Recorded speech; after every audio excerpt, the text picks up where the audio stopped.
Su Majestad el Emperador. A cambio de la neutralidad de España en la etapa final de la Guerra Europea, Napoleón se ve obligado a reconocer a Fernando VII como rey de España. Mis ejércitos abandonan España. El reinado de mi hermano ha concluido.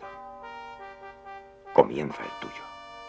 La paz entre las dos naciones se firma en diciembre de 1813, en el Palacio de Valençay, donde el rey español había permanecido retenido durante toda la guerra.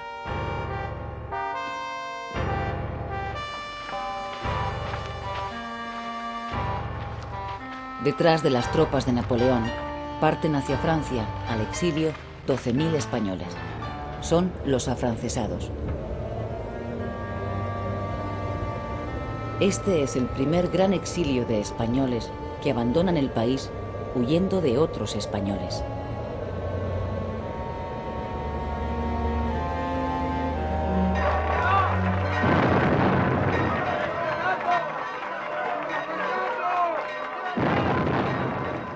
Cuando por fin, en marzo de 1814, regresa Fernando VII a España, hace honor a su apodo, el Deseado. Todos desean su vuelta, aunque por diferentes motivos. Los liberales le aguardan para que jure y acate la Constitución aprobada en Cádiz y prosiga con las reformas. Los absolutistas, también llamados realistas porque son partidarios de fortalecer el poder real, le esperan para que dé un golpe de timón y vuelva a las instituciones tradicionales. Y finalmente, el pueblo, que ha sufrido una guerra durísima que ha dejado al país devastado y arruinado, confía ciegamente que con la vuelta del rey se consiga una paz duradera y se solucionen los graves problemas económicos. Por el momento, todos le reciben con entusiasmo.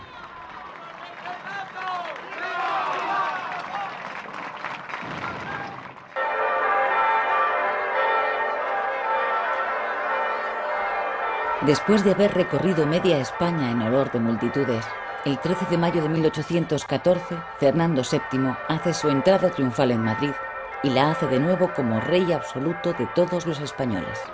¡Viva la cadena! ¡Viva la cadena! Unos días antes, había firmado un decreto disolviendo las Cortes y derogando todas las reformas aprobadas por ellas, incluida la Constitución. Con este golpe de Estado, recupera de un plumazo todos los poderes de un monarca absoluto.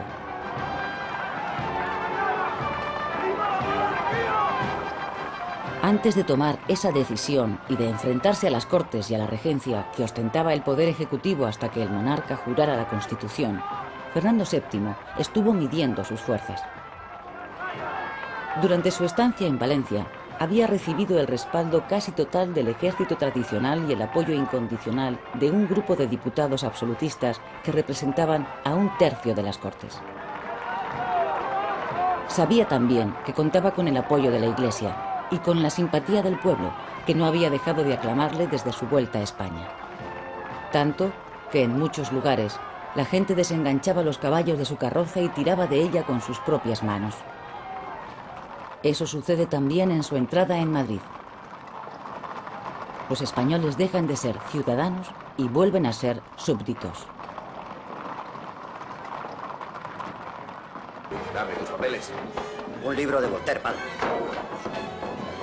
Tú contra la pared. Inmediatamente después del golpe, el rey ordena la detención de los liberales más señalados. Algunos, como los diputados Agustín Argüelles o José de la Quintana, que se habían destacado en los debates constitucionales, son encarcelados. Otros muchos consiguen exiliarse en Francia, donde van a hacer compañía a los afrancesados. Detrás de los Pirineos se van a encontrar cerca de 30.000 españoles, los mejor preparados y más lúcidos con que cuenta la España de aquellos momentos.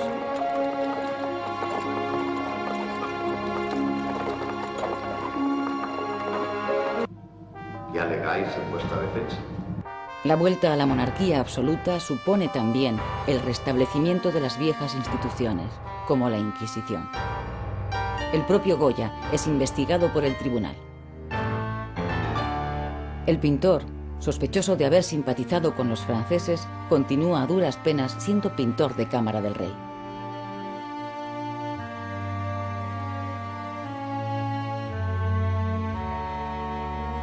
En esta época, 1814, antes de aislarse en su Quinta del Sordo, Goya pinta un cuadro que retrata lo que está ocurriendo en el país. Una alegoría donde el tiempo sujeta a la verdad y quiere llevársela consigo. Es una escena que tiene como testigo a la historia.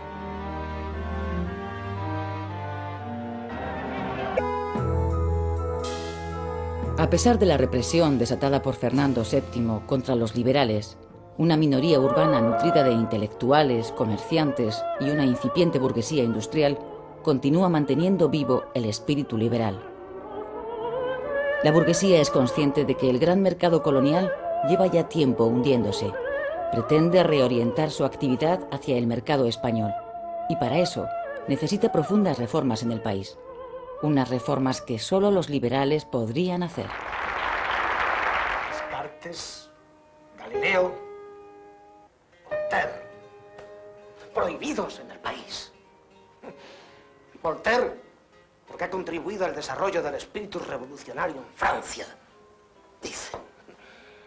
Estarán de acuerdo conmigo, señores, en que España está en mala situación. Como gran maestre de la Logia de Granada. Los liberales pasan a la clandestinidad y comienzan a conspirar para derribar a la monarquía absoluta y restablecer la Constitución. Como lugar de encuentro empiezan a utilizar por su carácter secreto las logias masónicas. La masonería acabará desempeñando un papel revolucionario y liberal que antes no tenía.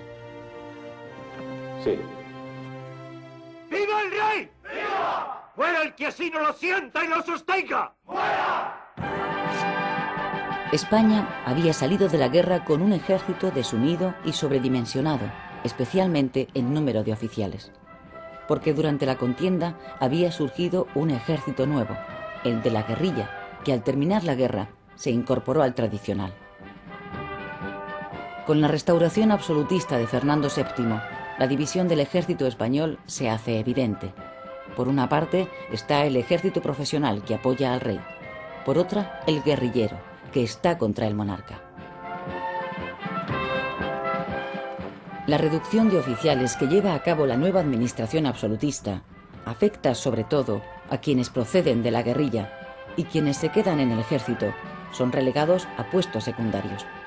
El descontento que eso les provoca acaba empujándoles al campo liberal, donde incorporados a los engranajes de las conspiraciones encabezarán los pronunciamientos militares contra la monarquía absoluta.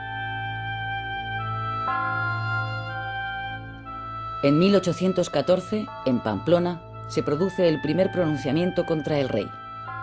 Lo encabeza el héroe guerrillero Francisco Espoz y Mina. Pero el golpe fracasa y él huye a Francia. Al año siguiente, en La Coruña, lo intenta otro héroe de la guerra, Juan Díaz Porlier. También fracasa y es fusilado. Tampoco lo consiguen y también son pasados por las armas el general Lacy en Barcelona y el coronel Vidal en Valencia.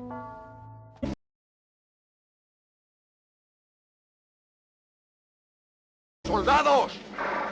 España vive a merced del poder absoluto y arbitrario del rey Fernando, que en su día declaró nula la idolatrada Constitución de Cádiz.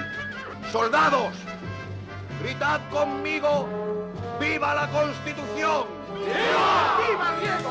El pronunciamiento de Rafael del Riego ante las tropas que estaban esperando para embarcar hacia América tiene lugar en el pueblo sevillano de Las Cabezas de San Juan, el primer día del año 1820.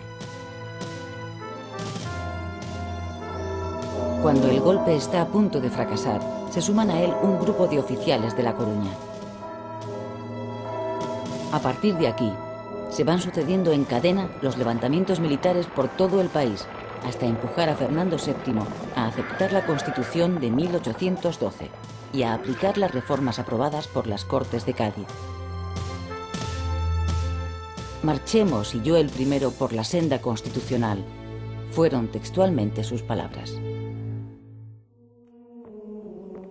Riego, el primer militar que triunfa con un pronunciamiento, es homenajeado con un himno que lleva su nombre, el himno de Riego, que es declarado himno nacional.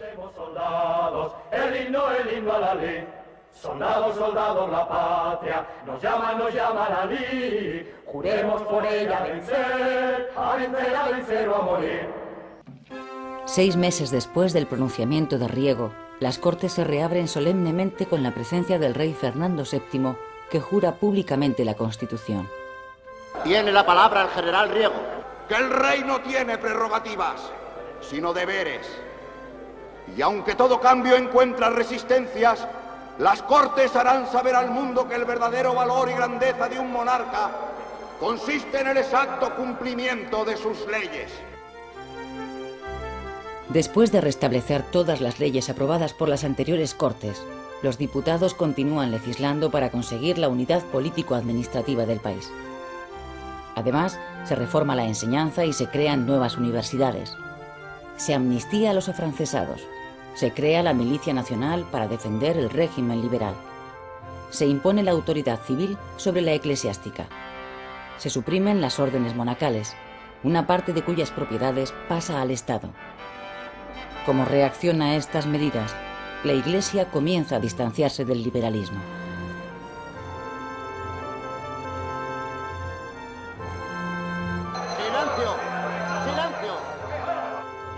La aplicación de las reformas discutidas en las Cortes provoca la escisión del bloque liberal en 2 grupos, los moderados y los exaltados. Para los moderados la revolución ya se había producido, y para los exaltados el proceso revolucionario solo acababa de comenzar. Yo no veo la libertad como una vacante furiosa, recorriendo las calles entre hachas y alaridos. ¡Esto es intolerable! ¡Constitución o muerte! ¡Constitución o muerte! ¡Vivan las calles! Enfrentados a los 2 grupos de liberales están los realistas, también conocidos como los serviles, que defienden la autoridad absoluta del rey. ¡Esto va a acabar como el Rosario o la Aurora!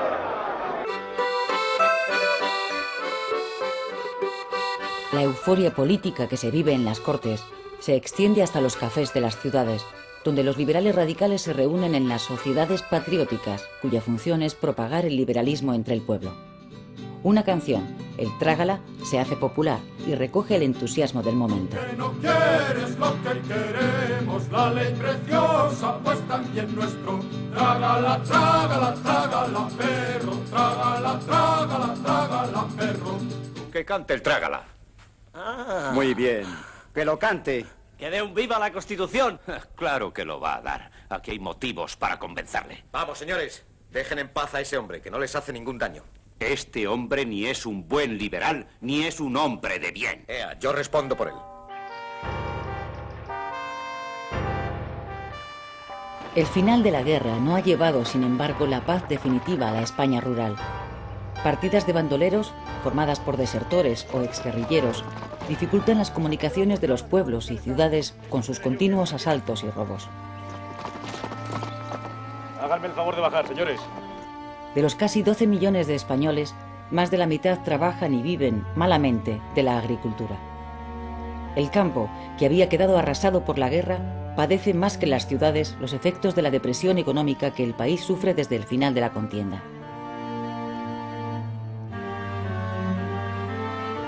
Mientras los precios de los productos agrícolas bajan sin cesar, los arrendamientos de las tierras se mantienen y llevan a los campesinos a la miseria, y de paso, y en razón de su descontento, a la causa realista.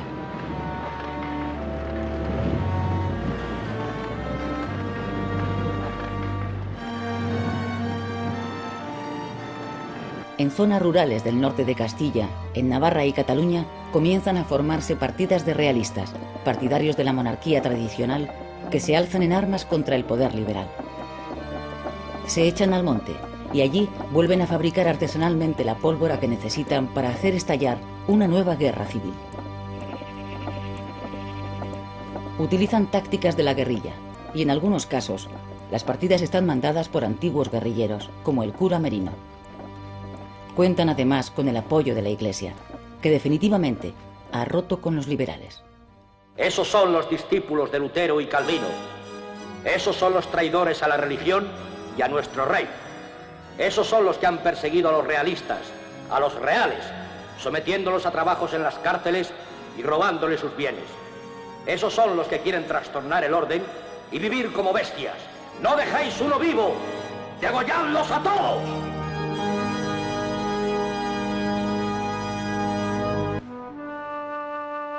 Los liberales exaltados ganan las elecciones en 1822 y Fernando VII se ve obligado a encargar la formación de gobierno a un liberal radical, Evaristo San Miguel, cuyos planes más inmediatos son atajar la insurrección realista que se extiende por el país y contrarrestar la alarma que ha creado en las potencias conservadoras europeas el triunfo radical.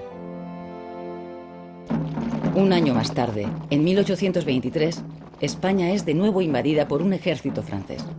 Son los 100.000 hijos de San Luis. Se les llama así porque los envía el tío de Fernando VII, el rey francés Luis XVIII.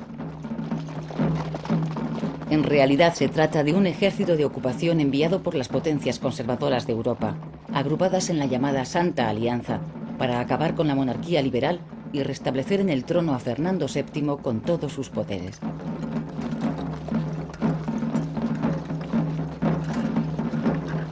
Sin encontrar apenas resistencia, el ejército francés, dirigido por el duque de Angulema, consigue su objetivo: devolver el poder absoluto a Fernando VII. El gobierno liberal ha durado 3 años y en su caída apenas ha contado con el apoyo popular.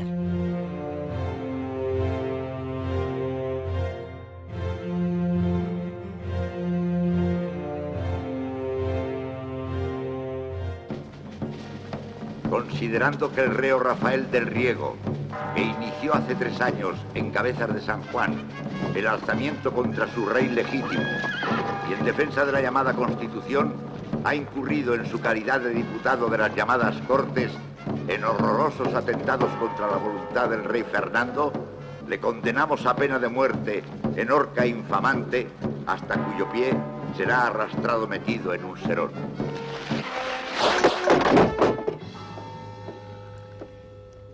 La revolución liberal es aniquilada mediante la represión.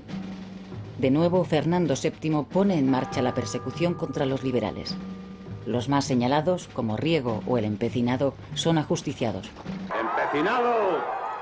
Aprovecha los momentos que te quedan para salvar tu alma. ¡Muera la Constitución! Ándese, está detenido. Quíteme las manos encima. ¡Siga! Para llevar a cabo la represión de una forma sistemática y organizada, se crea la policía, que nace para sustituir a la Inquisición en su labor depuradora. Mientras las cárceles se llenan de detenidos, otros muchos españoles parten de nuevo hacia el exilio. A los exiliados se suma por decisión propia Francisco de Goya. Incapaz de soportar otra vez el desgarro de una España irremediablemente partida en dos tras el regreso de Fernando VII, opta por buscar refugio en Francia.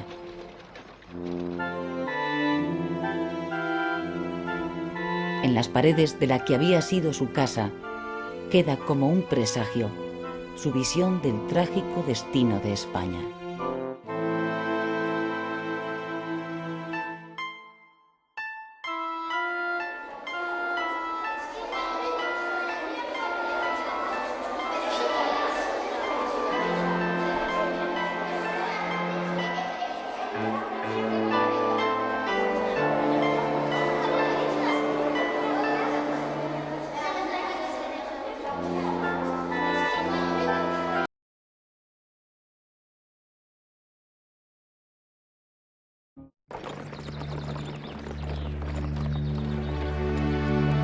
En el otoño de 1823, los caminos de España se llenan una vez más de españoles, en esta ocasión liberales, que parten hacia el exilio.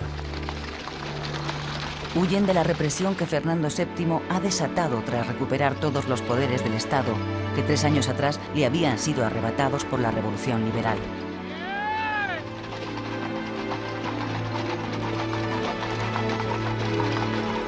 Esta vez los exiliados se dirigen a 2 países, Francia e Inglaterra.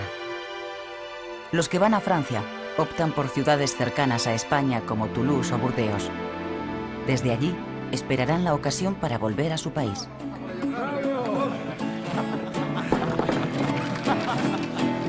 ¡Que vivan los liberales! ¡Que viva! ¡Que pueda Fernando VII!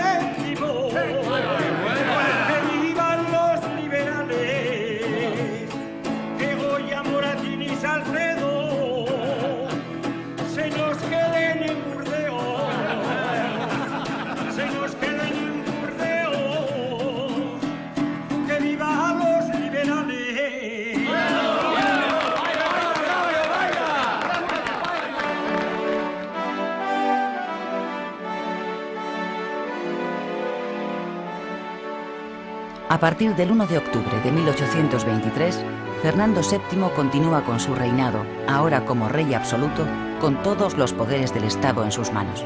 Aunque esta vez, para no repetir el fracaso vivido tras la pasada experiencia absolutista, el rey decide introducir medidas reformistas.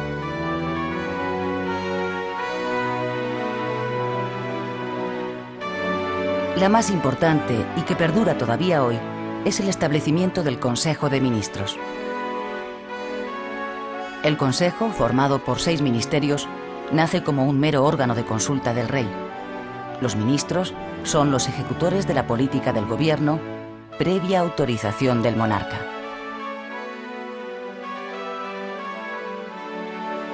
Luis López Ballesteros, ministro de Hacienda, sobresale de entre todos los de su época por el acierto de su política reformista.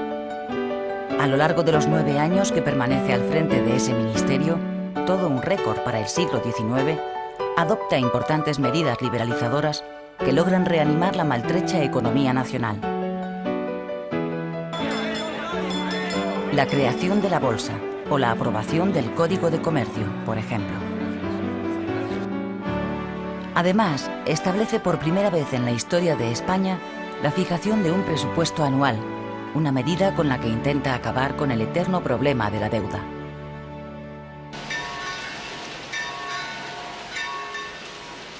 La política reformista del gobierno provoca verdadera alarma entre los absolutistas más reaccionarios, también llamados realistas exaltados, que durante el gobierno de los liberales habían apoyado al rey. Hermanos todos en Cristo, escuchadme. No importa que nuestro padre haya sido agraviado. La culpa es de los liberales. Los realistas exaltados se convierten a partir de entonces en la oposición más fuerte al gobierno de Fernando VII. En 1826, la rebelión de los realistas se hace fuerte en las zonas rurales, y es en Cataluña donde al calor de una revuelta de campesinos adquiere más fuerza. Aquel movimiento de rebeldía es conocido como la Guerra de los Agraviados. Entonces es cuando se oye por primera vez el grito de ¡Viva Carlos V!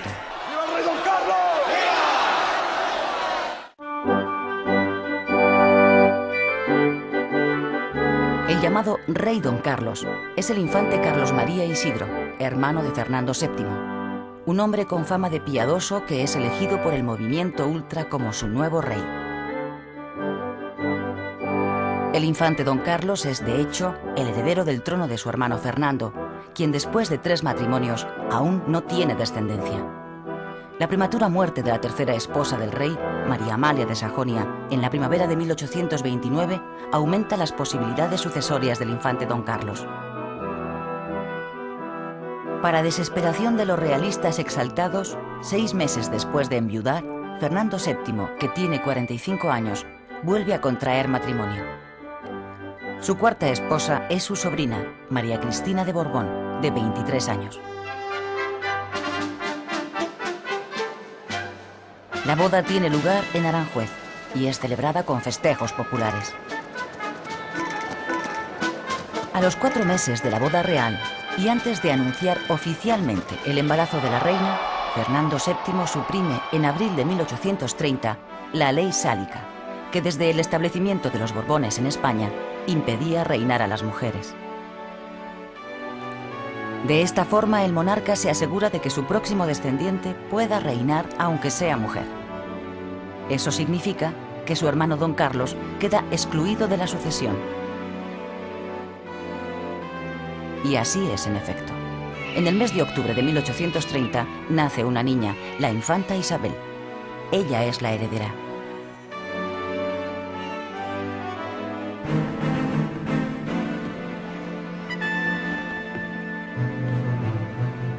Animados por la instauración de una monarquía liberal en Francia, los liberales radicales españoles que tienen en el exilio a sus líderes más destacados continúan conspirando en España amparados en sociedades secretas.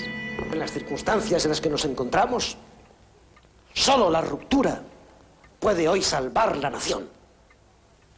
Y hay que darse prisa.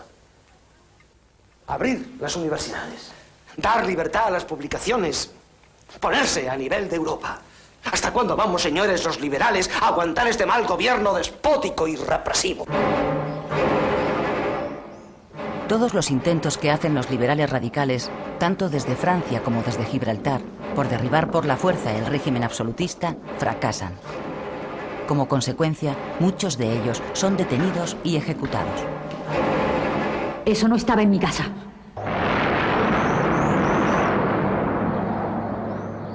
De todos los ajusticiamientos, el que más conmueve a la sociedad es el de la joven granadina Mariana Pineda, ejecutada a garrote vil por haber participado en una conspiración liberal para la cual había bordado una bandera.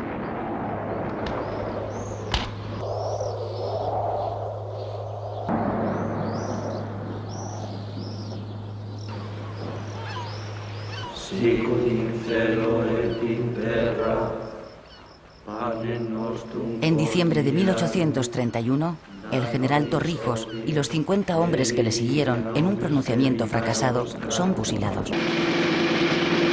¡Fuego!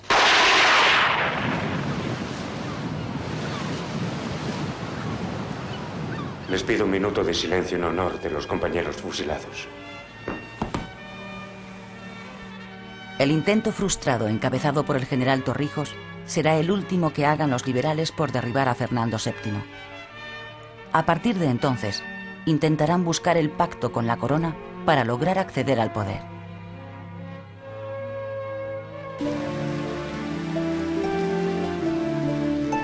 En el verano de 1832, estando en el Palacio de la Granja, Fernando VII cae gravemente enfermo. La enfermedad del rey es aprovechada por uno de sus ministros, Diego Calomarde, para que éste firme un documento por el que se restablece la ley sálica. Pero esa intriga palaciega, cuyo único objetivo es conseguir el acceso al trono del infante don Carlos, fracasa en cuanto Fernando VII se restablece.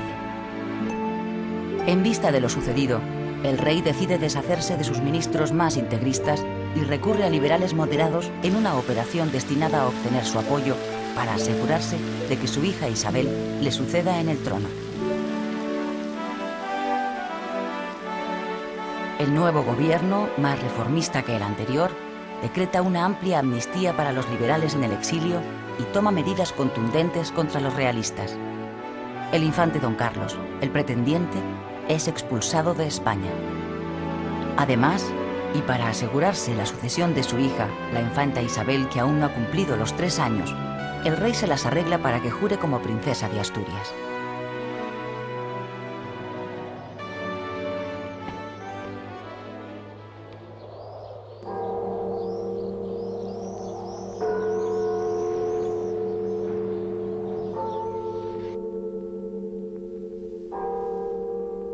El 29 de septiembre de 1833, con la llegada del otoño, muere en el Palacio de la Granja Fernando VII.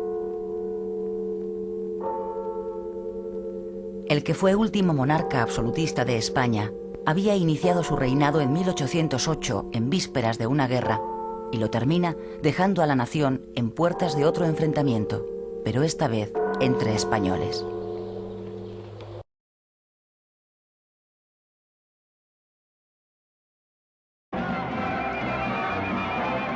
Durante la guerra con Francia, las colonias americanas también crearon sus propias juntas de gobierno y algunas, como las de Buenos Aires y Caracas, se radicalizaron y pidieron la independencia. Fue la burguesía criolla, los descendientes de españoles nacidos en las colonias, la que empezó la lucha por su independencia, aprovechando que España estaba defendiendo la suya frente a los franceses.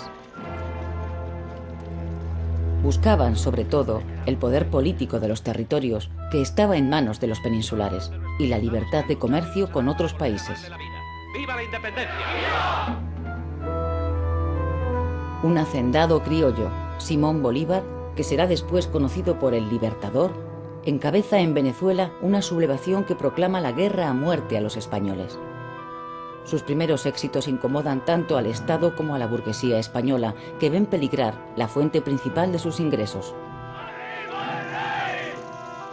El rey manda desde España, en 1815, un ejército de 10.000 hombres que de momento consigue detener la insurrección. ¡Soldados! Venezuela y toda América os contemplan y esperan la paz. ¡Id! hija de la victoria. A partir de 1817, la situación en las colonias americanas vuelve a empeorar. La intransigencia de Fernando VII ante cualquier fórmula de autonomía enciende de nuevo la mecha de la independencia. Bolívar, el libertador, ha reorganizado sus tropas y después de liberar Venezuela, atraviesa los Andes y vence a los realistas en la batalla de Boyacá, consiguiendo la independencia de Colombia.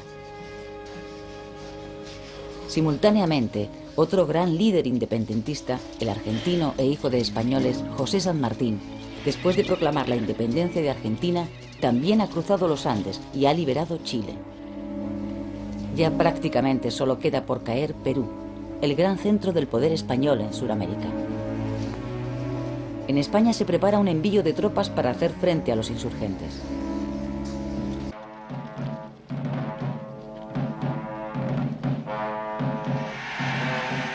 Con la instauración de la monarquía liberal, se suspende el envío de tropas y el proceso de independencia en América se acelera. En América del Norte, en México, un militar realista, el criollo Agustín Iturbide, da un golpe de mano y proclama la independencia en el antiguo virreinato español.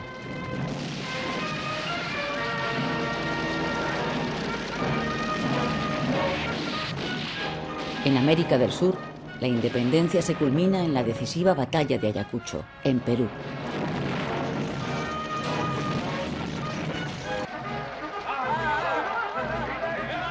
Con la derrota de Ayacucho, queda liquidado el poder español en Sudamérica. De lo que había sido un poderoso imperio, ahora solo queda Cuba, Puerto Rico y Filipinas.